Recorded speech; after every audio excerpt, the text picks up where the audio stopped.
Deserts are where logic goes to die. There's no water, no shade, and yet they managed to hold on to some of the strangest, most mind-warping discoveries ever uncovered. We're not talking about mirages or heat-stroke hallucinations. We're talking real things, carved stones that seem surgically sliced, bones of ocean creatures buried under dunes, and entire cities swallowed by silence. So join us for today's video as we're peeling back the sands to expose 15 unbelievable desert discoveries that don't play by the rules of logic. And trust us, you won't believe when you see them. Let's start off with number 15, the city that sank without water. Well, it may sound like a Barbie tale, but it's real. In the emptiness of southern Oman, explorers chasing myths stumbled across a pattern of tracks that led nowhere until satellites revealed something buried. Beneath layers of rock and heat, archaeologists dug up what's now believed to be Ubar, the Atlantis of the sands. A once flourishing trade city, heavy with incense wealth, that supposedly vanished overnight. However, that wasn't far from the truth. The city had thrived on top of a limestone cavern. When the foundation gave way, part of Ubar collapsed into a sinkhole, swallowing towers, people, and its future. Ancient travelers wrote about it in fear and awe, thinking divine punishment had erased it.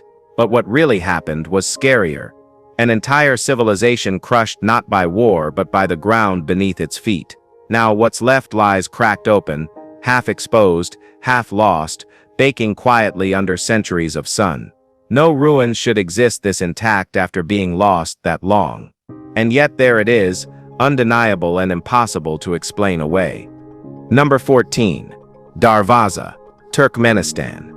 Well, Soviet engineers came looking for gas. They found it, too much of it.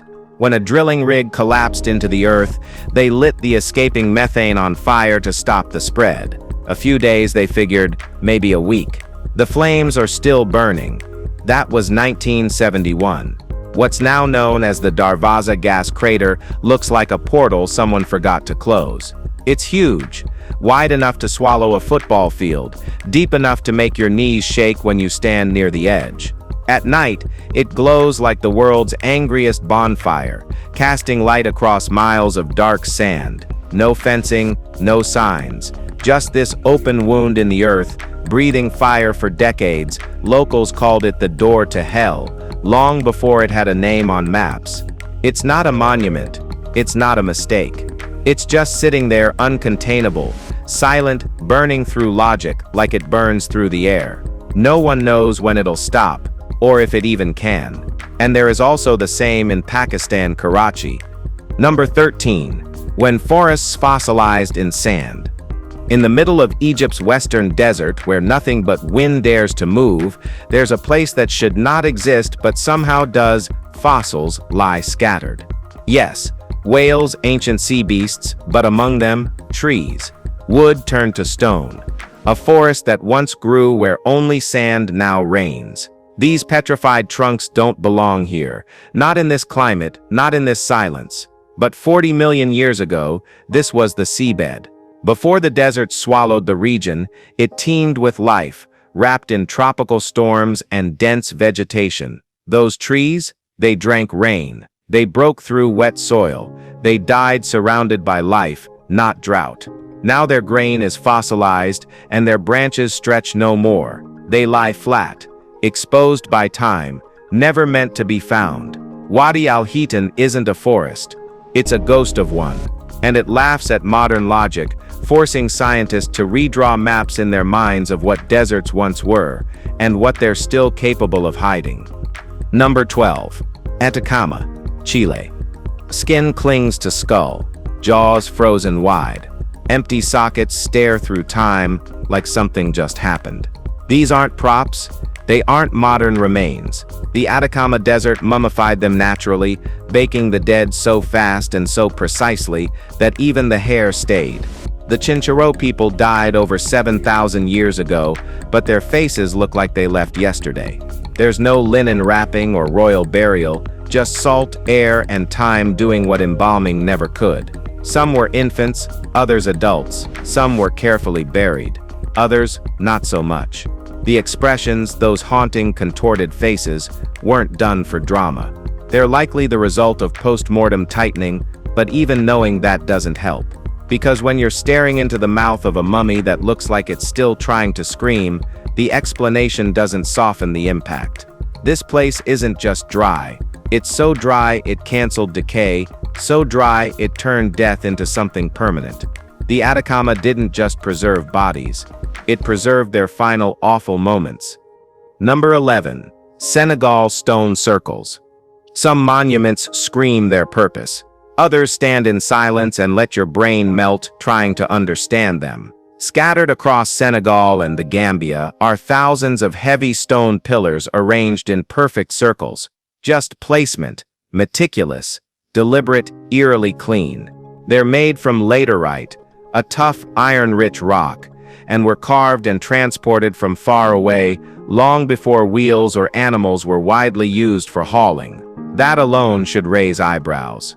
Archaeologists think they're burial sites. Maybe they are. But no bones explain the layout. No inscriptions tell the builder's name.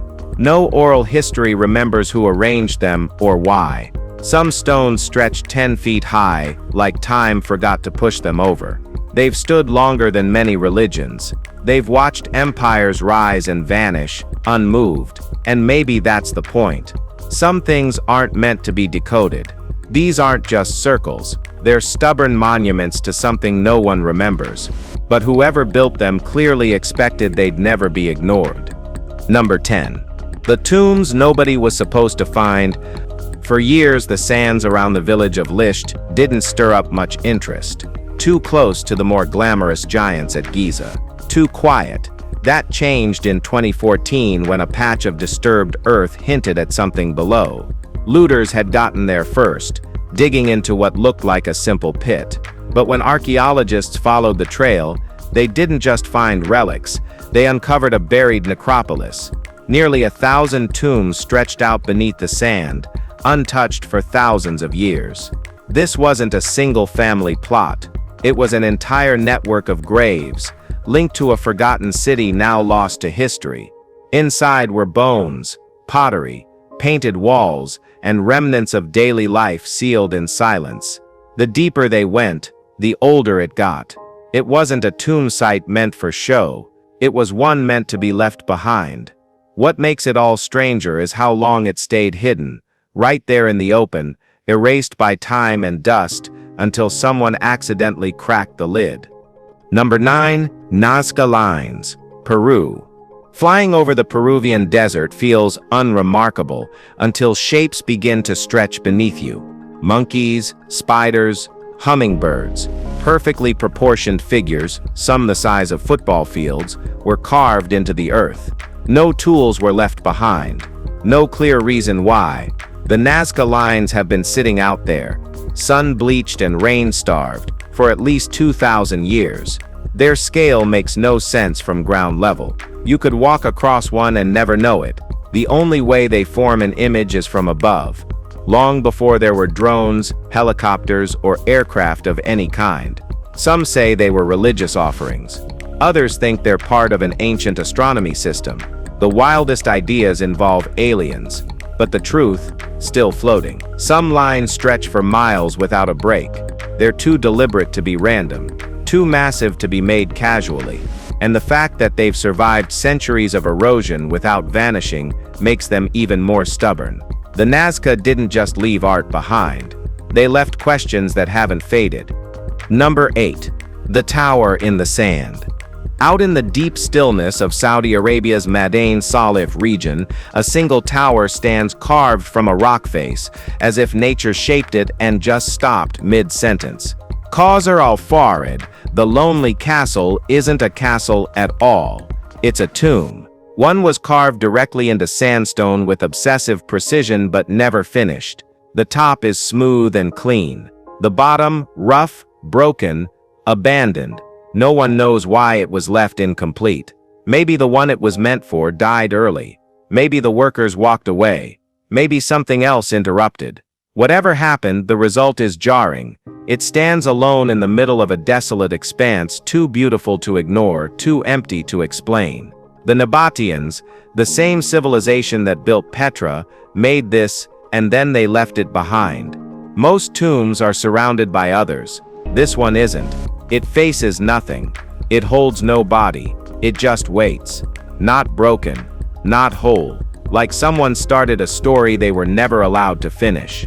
Number 7. The desert where it rained fish. Lloro, Honduras, isn't a typical desert, but for a few months each year, the bone-dry landscape cracks open under thunderclouds, and the impossible happens. Fish fall from the sky. Not a few, hundreds. Locals gather them off the ground, still flapping, like a miracle washed in from above. It's not a joke or a local myth to entertain tourists. It's been happening for over a century, so consistently that it even has a name, Lluvia de Peces, or rain of fish. Scientists have tried explaining it. Some say the fish are sucked from nearby rivers by storm winds and dropped inland. Others suggest they crawl from underground streams after flash flooding. But those explanations don't hold up. The same fish species aren't found in nearby rivers, and the skies often look clear just hours before. Whatever causes it, nobody's ever caught it happening in real time. Just the aftermath. Just silence, rain, and fish scattered across cracked desert soil, as if someone played a prank on reality. Number 6. Bread from before farming. Before wheat fields and harvest tools, before the first plow ever scraped soil, someone in the black desert of Jordan made bread. Well, not from crops, not from farms, just crushed wild grain, ash, and fire. At a site called Shubeika, archaeologists found the burned remains of flatbread in what looked like an ancient stone oven. Charred crumbs over 14,000 years old, older than agriculture itself. The people who baked it weren't farmers. They were hunter-gatherers, carving out a living in a volcanic wasteland. That changes everything. It pushes back the timeline of when humans began cooking with purpose. It also means food, not farming. Might have been the real reason we settled down. Build a shelter and stay near the oven. That's how civilization starts. But Shubeika isn't just about one meal. It's about the thought behind it, the intention. A deliberate act carried out in a place no one expected. Bread before fields, fire before farms. Civilization baked quietly in the desert long before anyone noticed. It's just insane. Number 5. Cerro Balena, Chile. What looks like a barren slope outside the Pan-American Highway in Chile turns strange fast. Buried in the dusty hillside, entire pods of whale skeletons, belly up, facing the same direction, layered across thousands of years. They didn't all die at once. 4 separate waves, each spaced across time, same tragic ending. Scientists believe they were poisoned by deadly algal blooms, floated to shore, then stranded by massive tides. But here's the catch. These bones rest over a mile from the coast, more than 100 feet above sea level.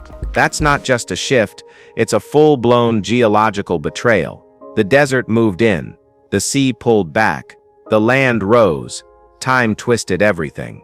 You can stand in front of these silent, weather-beaten skeletons and feel something off. It's not just the mystery of how they got here, it's the idea that they stayed, preserved in a position like a maritime horror film that nature hit pause on.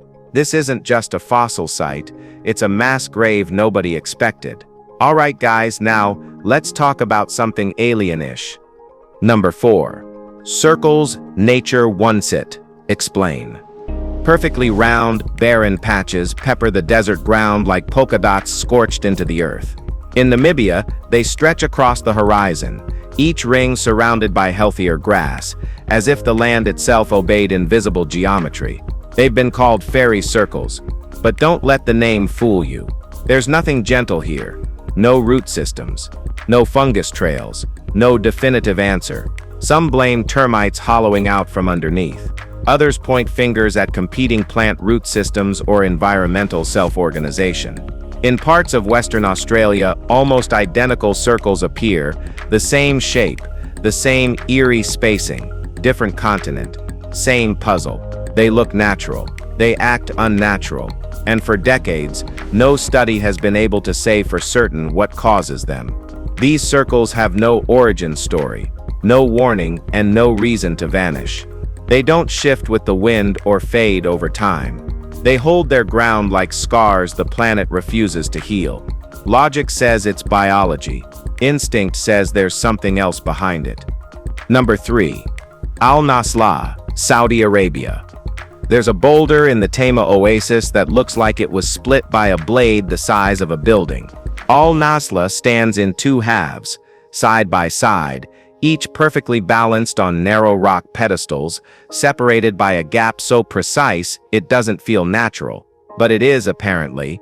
Some say tectonic shifts caused a stress fracture, and over time wind and sand eroded the gap into a clean cut. That would be a stretch if the split wasn't so razor straight. Others suggest ancient civilizations, using unknown techniques, sliced the sandstone as a landmark or ritual monument. Then there are the petroglyphs, faded animal carvings etched into its surface, proof that humans were interacting with this stone thousands of years ago. Still, no tools were found, no evidence of chiseling, just a cleaved monolith sitting calmly in the open, defying every explanation thrown at it. Whether nature shaped it or someone else did, that gap isn't just a split in stone, it's a split in certainty. Number 2. Steel creatures in the sand. There's a stretch of desert in Southern California where creatures rise from the dust, but not bones, not fossils. These things are massive and metallic, welded in mid-motion. A dragon slithers across the sand. A saber-toothed cat roars at nothing. A prehistoric sloth lumbers forever, baby in tow. They're not hallucinations or film props. They're the work of sculptor Ricardo Bracida, who turned the Anza Borrego Desert into his own personal museum of welded giants.